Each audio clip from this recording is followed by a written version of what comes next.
تقریباً 20 سال بعد ایک بار پھر افغانستان طالبان کے کنٹرول میں نظر آ رہا ہے۔ ہمسائے ممالک اور عالمی طاقتوں کے سامنے اب یہ سوال کھڑا ہے کہ افغانستان میں کس کی حکومت تسلیم کی جائے۔ کابل کے ہزاروں رہائشی ملک چھوڑنے کی کوشش میں ایئرپورٹ پر جمع ہیں۔ دیگر شہروں میں لڑائی کے باعث اپنے گھر چھوڑنے والے لاکھوں افغان شہری پناہ کی تلاش میں ہیں۔ پیچھے رہ جانے والوں خصوصاً خواتین اور بچوں کا مستقبل کیا ہوگا، اس پر ایک سوالیہ نشان ہے۔ کابل میں طالبان کی 2 دہائیوں بعد آمد ایک ایسی غیر معمولی طور پر تیز اور مؤثر مہم کا حتمی مرحلہ ہے جس میں 10 روز سے بھی کم کے عرصے میں جنگجوؤں نے ملک کے بیشتر صوبائی دارالحکومتوں پر قبضہ مکمل کر لیا۔ افغان فوج ہر موقع پر ہی طالبان کا راستہ روکنے میں قطعی ناکام نظر آئی اور طالبان کی کابل آمد کے ساتھ افغان صدر اشرف غنی نے بھی ملک چھوڑ دیا۔ ایک بیان میں انہوں نے کہا کہ یہ مشکل فیصلہ انہوں نے افغانستان کو خونریزی سے بچانے کے لیے کیا۔ واشنگٹن میں صدر بائیڈن اور ان کی انتظامیہ بھی سخت تنقید کی زد میں ہیں۔ امریکہ جو افغانستان سے فوجی انخلا مکمل کر رہا تھا، اپنے سفارتی عملے، اتحادیوں اور افغان ساتھیوں کے محفوظ انخلا کے لیے اب تک تقریباً 6000 فوجیوں کو حرکت میں لا چکا ہے۔ امریکی وزیر خارجہ اینٹنی بلنکن نے میڈیا انٹرویوز میں صورتحال کو انتہائی افسوسناک قرار دیا ہے۔ یہ تسلیم کیا ہے کہ افغان حکومت توقع سے زیادہ جلد گر گئی، مگر صدر بائیڈن کے افغانستان سے انخلا کے فیصلے کا وہ دفاع کر رہے ہیں۔ طالبان جنگ کے خاتمے کا اعلان کر چکے ہیں، مگر کابل ایئرپورٹ کی سیکیورٹی اور وہاں کے انتظامی امور امریکی فوجیوں کے ہاتھ میں ہے۔ امریکہ سمیت 60 سے زائد ممالک نے ایک مشترکہ بیان میں تمام فریقوں سے مطالبہ کیا ہے کہ ملک چھوڑنے کے خواہش مند کسی بھی افغان اور غیر ملکی شہری کو جانے دیا جائے، لیکن آخری اطلاعات آنے تک حامد کرزئی انٹرنیشنل ایئرپورٹ سے کمرشل فلائٹس بند کر دی گئی تھیں۔ فائرنگ اور کچھ ہلاکتوں کی رپورٹس بھی ہو رہی ہیں۔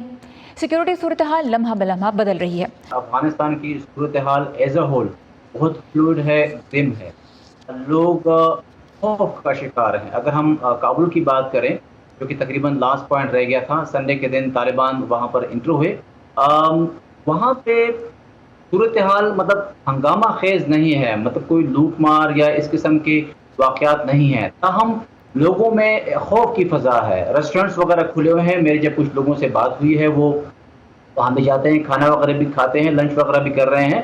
سڑکوں پر ٹریفک جو ہے وہ معمول کی نسبت انتہائی کم ہے، اکا دکا گاڑیاں ہیں، دکانیں مکمل طور پر بند ہیں، اور طالبان جو ہیں وہ ہمویز، NDS کی گاڑیاں، ٹینکس، ان میں جو ہے ڈرائیو کرتے نظر آ رہے ہیں۔ شروع میں ذکر کیا تقریباً 2 ماہ سے طالبان نے اپنی جو ایکٹیویٹیز ہیں وہ شروع کر دی تھی، اور اس میں پھر تیزی جو ہے وہ 1 ہفتہ سے میں آ گئی، جس میں پھر انہوں نے کمپلیٹ ہی رول اوور کر لیا۔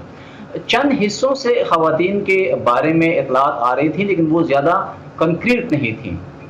جو میری کچھ خواتین سے اور ہیومن رائٹس کی یا کچھ ایسا دیکھنے میں نظر نہیں آیا ہے، لیکن جو ماضی کے تجربات ہیں ان کا خدشہ ہے کہ اگر کہیں وہی صورتحال 2-4 ہوتی ہے تو پھر ان کا کیا ہوگا۔ اگرچہ طالبان نے کچھ فرمودات جاری کیے ہیں کہ جو بھی جہاں پر بھی کام کر رہا ہے وہ اپنے کام پر واپس آ جائے۔ اب ماضی کے جو تجربات ہیں وہ خواتین یا جو دوسرے لوگ ہیں وہ نہیں بھول پا رہے ہیں۔ کل جب طالبان انٹر ہوئے افغانستان میں کابل میں، تو جب انہوں نے اپنا ایک ڈیلیگیشن بھیجا اشرف غنی کی طرف، تو اس وقت یہ قیاس آرائیاں پیدا ہو گئی تھیں کہ حامد کرزئی صاحب اور ڈاکٹر عبداللہ وہ قطر جا رہے ہیں for some sort of settlement, لیکن ان کے جانے سے پہلے ہی اشرف غنی جو ہے وہ افغانستان چھوڑ گئے۔ تو وہ چیزیں تو وہیں پہ دم توڑ گئی۔ البتہ پاکستان ایک بہت بڑا ڈیلیگیشن آیا ہوا ہے۔ طالبان یہ ضرور کہہ رہے ہیں کہ وہ مذاکرات کریں گے، جو مختلف دھڑے ہیں ان کے ساتھ بات کریں گے تاکہ ایک انکلوسیو گورنمنٹ جو ہے وہ فارم میں آ جائے، لیکن ظاہر ہے کہ ڈومیننٹ رول میں طالبان ہی ہوں گے، اور وہ شیئر اس دفعہ دینا چاہتے ہیں دوسروں کو، بظاہر ایسا لگ رہا ہے۔